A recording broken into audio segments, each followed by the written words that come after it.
Hey everyone, Dalton Grados with Grados Capital here. I wanted to talk a little bit today about how we can reduce risk when we're running complex option strategies such as credit spreads and iron condors. Now, one of the biggest cons or complaints that people have against credit spreads and iron condors and strategies that involve selling options and collecting premium is the risk to reward seems way off. If you're selling, typically if you're selling a 16 delta or you have a credit spread on the 16 delta, then your maximum profit might be, if you had $5,000 of collateral, might be $450 maximum profit. So you look at that initially and you're like, wow, I can only make $450, but I can lose $5,000? Who would take this trade?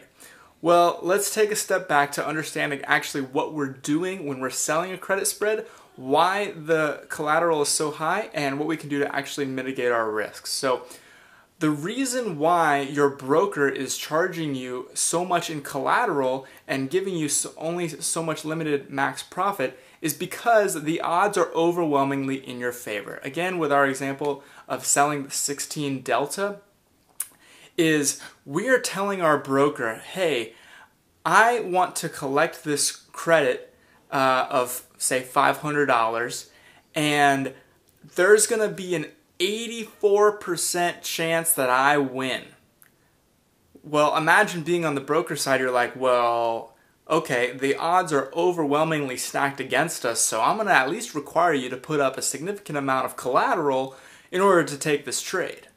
And so that's why our collateral is so high, but let's make an important distinction here. The collateral required for the trade doesn't have to be your max risk. Technically, yes, it is the max amount you could lose, and so your risk to reward is way off. But your risk to reward can just be how much you are willing to lose in the trade. So this involves using what's called a stop loss. So when you set up the trade initially, it looks like, wow, I have to put up all this collateral, but how much are you willing to lose on the trade? Some people will do a 2-to-1 ratio. So if I lose 200% of the max profit of the trade, then I can cut the trade there. So you're risking 2 to make 1. Say you're risking $1,000 to make $500, but there's an 84% chance that you make that $500. That could be one method. You could do a 1-to-1 even, where you're going to cut your losses as soon as the credit goes to negative 100%. So you risk 500 to make 500.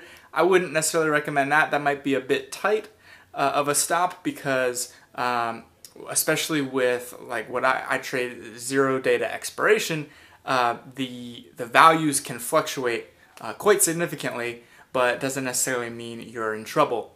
So that's one way you can do it, and at that point you can literally set it and forget it.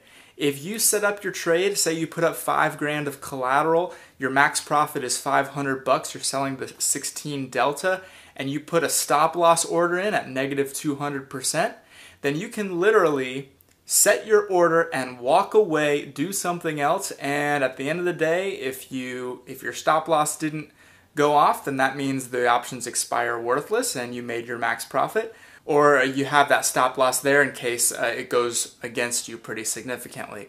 So you could literally do that and let the probabilities play out, and you'd probably win much more than you lose, and when you lose, it's going to be defined risk, and then you'd be all set.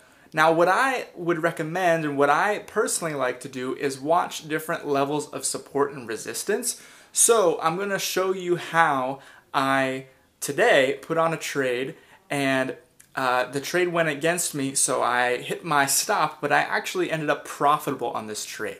Here's my chart here on SPX. Now, this was the open here, this opening candle. I went ahead on the second candle because today was actually Christmas Eve when I put this trade on. So on the second candle, I entered the trade because we were going to be closing at 1 p.m. on this trading day, and this was a same day expiration put credit spread. So I entered right around the second or third candle, can't remember exactly, and my short strike was the 65.85 down here. So what I told myself was that, okay, we're trending in this direction, this upward direction, we'll be fine, but this level of support, this line right here at 36.95, I knew that if we broke below that was a strong support, and so then that would be my stop loss. So we went up here, we're looking all good, started trending down, okay. Now, while this is going on, this is the beauty of selling credit spreads, is especially with same day expiration, is the theta and the IV is eating up my contract really fast. So I'm profitable all in this area. Now the stock starts going against us. I start to see a sell-off, and I'm considering a number of things. I'm considering, okay, it's Christmas Eve. We're closing early.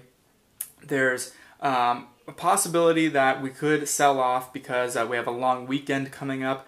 And so I'm anticipating possibly if we break below this support level that I've established here, that we could really sell off and test my short strike, which is down here. So we started trending down here, and I sold right when we confirmed below this support level. So see, we're dancing around it here. Finally, this candle rejects it and confirms below, and I sold here. Now, what you may be thinking here is that, okay, well, I opened the trade up here and I sold down here. Oh man, I must have lost. Actually, I sold for a small profit. Now, it wasn't nothing really significant, but it was a profit nonetheless, and we ended the day green. So the reason why I was able to sell this for a profit is because, like I mentioned, the theta is eating up this contract this whole time, especially with a same-day expiration. So it's with credit spreads, we want the contracts to decrease in value so that we can collect as much credit as we can. And so even though the stock moved against me, I sold for a profit. And it was a good thing I did, because I was right. We continued in this downward trend. This would have been scary right here. Now, if I had a 200% stop loss, it might have gone off here, and so I would have lost, instead of making a net gain for the day, I would have lost 200% of the max profit for this trade. So probably would have lost, probably about $400. But because I used my charts and determined support and resistance levels, I was able to cut right here. This would have gotten dangerously close to my short strike, and I would not have been very happy right here. Now, we can see here in hindsight, right, we can see that we ended up bouncing right here at 36.90, and so I actually drew this support in after the fact, but we ended up bouncing here and moving it right up. Now, the thing is we couldn't have predicted that, right? So today was a day where the market was acting particularly erratically, and wasn't really following any trend. I mean, just look at this chart; it's kind of messy. Like it wasn't really following any trend. Now, maybe I should have sold a further out strike, but yeah, it was a pretty volatile day. But the point is that I established my support levels, and once it broke below, and I knew that there was a possibility of a sell-off through the end of the day, and that I could possibly end up losing on this trade, I went ahead and closed out here for a profit, and then and that was my stop loss. So that's the beauty of the credit spreads, is you're putting on a high probability trade. The theta, the IV is working for you, not against you. And your collateral does not have to be your risk. Your risk is determined by how much you are willing to lose in the trade. So you can either just set a hard stop loss and make it super mechanical, or what I like to do is do a little bit of technical analysis and set certain levels And you can see, as I did with this trade, the benefit of that is that my 200% stop loss probably would have triggered if I let the trade go down to this point. But since I cut it at a break of support, I actually ended up profiting for the day. So that is how we can reduce our risk when putting on credit spreads. And as long as you stick to your rules and stick to your stops, then you will never blow your account. Your collateral is required to put on the trade, but your collateral does not have to be your max loss. Thank you so much for watching. Don't forget to like, comment, subscribe, and let me know any questions you have. I'd love to do more videos like this, and any video suggestions would be certainly welcome in the comments below. Thanks for watching, and Merry Christmas and Happy New Year.